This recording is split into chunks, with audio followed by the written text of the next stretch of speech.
Alright, so if you guys have a Lexus, in this situation RX350, and this is a 2016, and you guys are trying to do rear brakes, and it's got this shite, which is electronic parking brake, you either need some sort of scan tool, and I do have a scan tool. I have a snap-on one, but the snap-on one doesn't let me do it. Next, I did what any logical mechanic guy would do: go on YouTube. YouTube, there's one guy, don't know his name, tells me to take this connector off and power probe this chingus to give it power. I don't like that I don't like that option, because I don't want to fucking short this out and then take it a Lexus over fucking brakes. So I'll teach you the way I figured out, because this side's already done.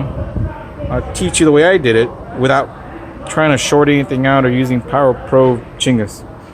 So let's do this side. So we're on the right side, and you see the brake pads are still on there, haven't been replaced.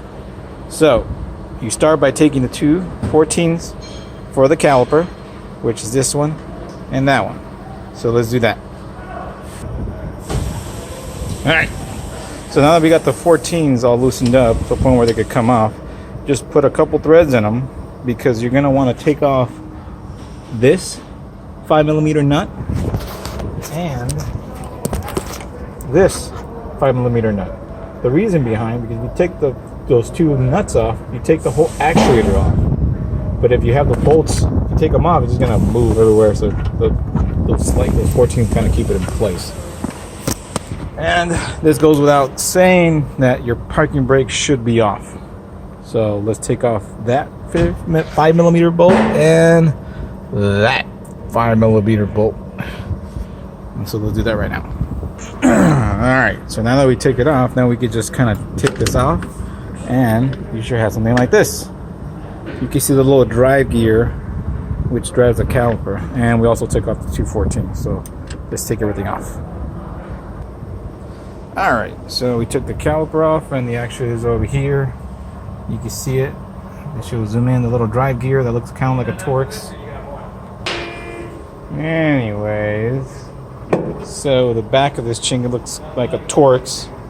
So you're supposed to spin this at the same time you press this in, because if you just spin it, you're just going to spin it, but this is not going to physically go down. So I'm going to show you how to, I'm going to basically show you how that looks like. Alright, so as you can see right there, you spin this, it doesn't go in. So you can spin it. It's not until you press this or you start going in. So you just keep going, and it goes inside. Giggity. And then it is a Torque 40, T40 that fits perfectly in the little hole. So you just keep doing it until you bottom out the piston, which we're almost there. And you keep spinning, but I honestly don't know what that is. So when the bottom's out, I say you're done. You take off your tool, and it's in.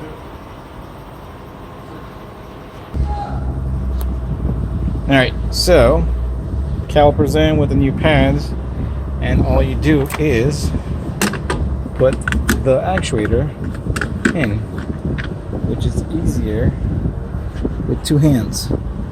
So kind of just line it up a bit, and that's it. You're done. You put the two 5mm nuts on, and you're done.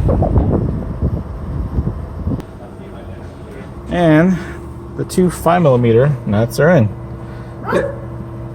This fucking beats putting a power probe to this chingus, because granted it's powering ground to a motor, but this is a lot easier if you don't have a fucking, which by the way, I said again, the scan tool, snap-on scan tool that I had didn't give me the option to retract this, which is bullshit. Should have got a macro one.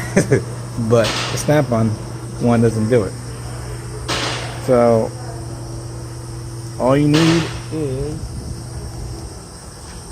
a T4 Torx, and done. All right, thanks for watching.